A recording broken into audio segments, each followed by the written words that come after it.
ഇന്ന് നമ്മുടെ പരിപാടി എന്ന് പറയുമ്പോൾ നമ്മുടെ ഗരാജിൽ ഫസ്റ്റ് വണ്ടി പണിയാൻ പോവാണ്. നമ്മുടെ ട്രയമാണ്. വലിയ പണിയൊന്നുമല്ല, ചെറിയ നമ്മുടെ ബ്രേക്ക് പാഡ് മെയിൻ്റനൻസ് ആണ്. ബാക്ക് ബ്രേക്ക് പാഡ് തീർന്നായിരുന്നു. ഫ്രണ്ട് ജസ്റ്റ് ഒന്ന് കൂടിയിട്ട് ചെറിയ ശബ്ദം കേൾക്കുന്നുണ്ട്. അപ്പോൾ ഒന്ന് സാൻഡ് ഇട്ടിടുക. അപ്പോൾ എന്താ പറയുക, നമുക്ക് വീഡിയോയിലേക്ക് കിടക്കാം. ഗൈസ്, ഇതാണ് നമ്മുടെ ഗരാജ്. പണി നടന്നുകൊണ്ടിരിക്കുന്നുള്ളത്. ഫുള്ള് മെസ്സായി കിടക്കുകയാണ്. കാണിക്കാനുണ്ടെന്ന് വിചാരിച്ചാൽ പിന്നെ വിചാരിച്ചു നിങ്ങൾക്ക് ഇതിൻ്റെ ബിഫോർ ആൻഡ് ആഫ്റ്റർ പിന്നെ കാണിച്ചു തരാമല്ലോ. ഇതാണ് സംഭവം. ഇതിപ്പം ഒരു ഗരാജ് റാമ്പൊക്കെ മേടിച്ചിട്ടുണ്ട്. നമുക്കിനി വണ്ടി പൊക്കാം. വണ്ടി പൊക്കാനായിട്ട് ഫസ്റ്റ് ഇത് ലോക്ക് ചെയ്യണം. നല്ല വെയിറ്റ് ഉള്ളതുകൊണ്ട് ഇച്ചിരി പാടാണ് ചവിട്ടി പൊക്കാൻ.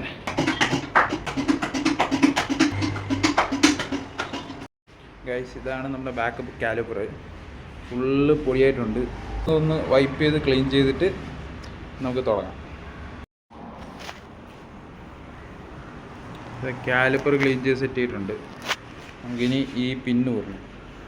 ഇത് നമ്മുടെ ഒരു ലോക്കാണ് ആക്ച്വലി, ആ ബോൾട്ട് ഊരി പോകാതിരിക്കാൻ. എന്നിട്ട് ടൂൾ എടുക്കുക, റിവേഴ്സിലിടണം, പതുക്കെ നമ്മൾ കറക്കണം. അധികം ടോർക്കോ പ്രഷറോ ഉപയോഗിക്കല്ലോ ഇവിടെ, കാരണം ഈ അതിൻ്റെ ത്രെഡ് ഇതാവും. പിന്നെ അത് ഇത് ഊരുക. അപ്പോൾ നമ്മുടെ ബ്രേക്ക് പാഡ് ഇങ്ങനെ ജസ്റ്റ് ഊരിയെടുക്കാം. നമ്മുടെ സ്റ്റോക്ക് വരുന്നതാണ്. എൻ്റെ വണ്ടി ഏതാണ്ട് 1050 കിലോമീറ്റർ ഓടി.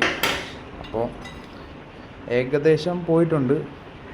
മാറേണ്ട കറക്റ്റ് ടൈമാണ്.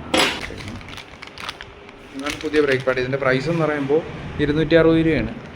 ട്രയമ്പിൻ്റെ എന്ന് പറഞ്ഞ് പാർട്സിന് വലിയ വില കൂടുതലില്ല, ഇതാണ് തീരെ കുറവുമില്ല പൈസ.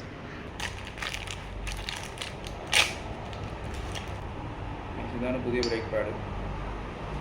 പുതിയതും പഴയ നമ്മളുടെ വ്യത്യാസം. ഇതാണ് എൻ്റെ പഴയ ബ്രേക്ക് പാഡ് കൈസ്. തിക്നെസ്സിൻ്റെ വ്യത്യാസം കണ്ട തീർന്നു കൈസ്. ഇനി ഓടിക്കഴിഞ്ഞാൽ ഡിസ്കെല്ലാം പോകും. നമുക്ക് മാറേണ്ട കറക്റ്റ് സമയമാണ്.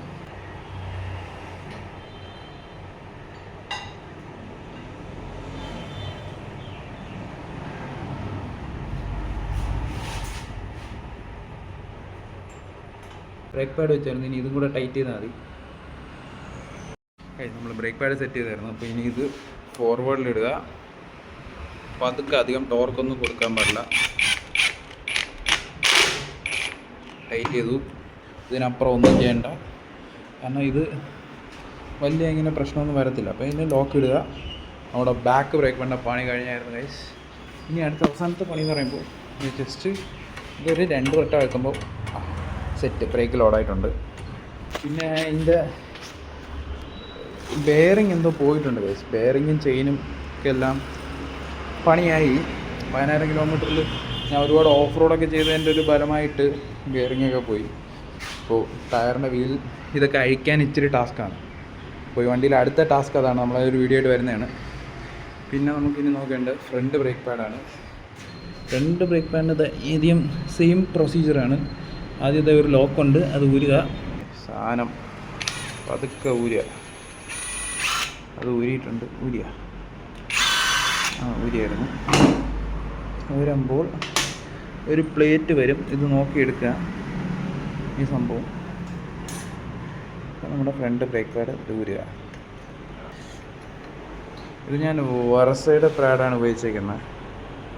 ഏകദേശം 1000 കിലോമീറ്ററിൽ മാറിയ 10,000 ആയിട്ടും അത്യാവശ്യം ലൈഫുണ്ട്. അതുകൊണ്ട് ഞാൻ മാറുന്നില്ല. എനിക്ക് 2 സൈഡിലും നല്ല അത്യാവശ്യം ലൈഫുണ്ട്. ഇങ്ങനെ ഒരു 3000-4000 കിലോമീറ്റർ ഓടും. എടുക്കുക, ബ്രഷിലെടുക്കുക. ഇതാണ് 4 പിസ്റ്റൺ കാലിപ്പറിൻ്റെ അകം.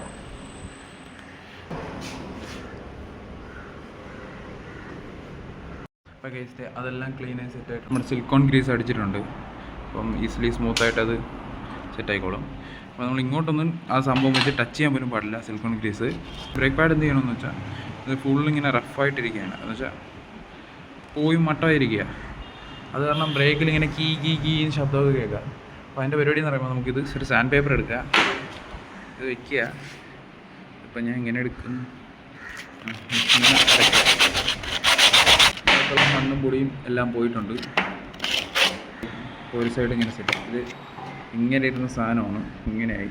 ഒരുമാതിരി പുതിയ പോലത്തെ ബ്രേക്കിംഗ് എഫക്റ്റ് കിട്ടും. ഡൈനാമിക് ബ്രേക്ക് പാഡ് ആയതുകൊണ്ട് നമ്മൾ ഡിസ്കിന് ചെറുതായിട്ട് അഫക്റ്റ് ചെയ്യും. പക്ഷേ ഓവറോൾ നോക്കുമ്പോൾ നമുക്ക് ബ്രേക്കിംഗ് ഒക്കെ വെച്ച് നോക്കുമ്പോൾ അടിപൊളിയായതുകൊണ്ട് കുഴപ്പമില്ല.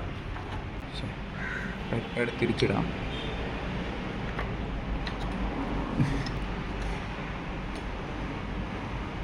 ആദ്യം നോക്കേണ്ട ഈ ഓൾസ് അലൈനായെന്നാണ്.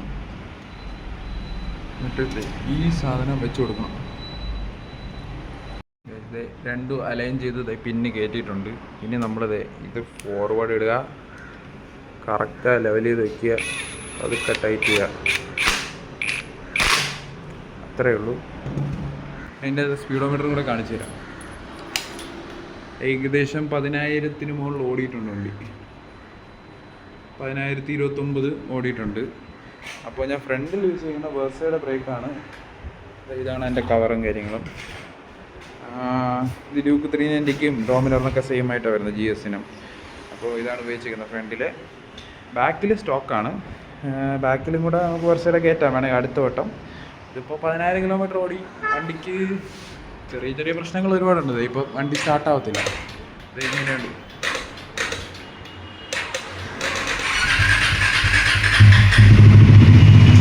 ചെറിയൊരു സ്റ്റാർട്ടിങ് ഇഷ്യൂ ഉണ്ട്.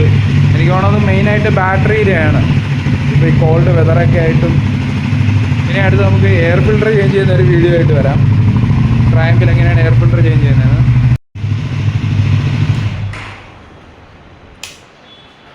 അപ്പോൾ നമ്മുടെ വീഡിയോ ഉണ്ട് ഇഷ്ടപ്പെടുക, ലൈക്ക് ചെയ്യുക, ഷെയർ ചെയ്യുക, സബ്സ്ക്രൈബ് ചെയ്യുക. നമുക്ക് മറ്റൊരു വീഡിയോ ആണ്. Until then, bye bye.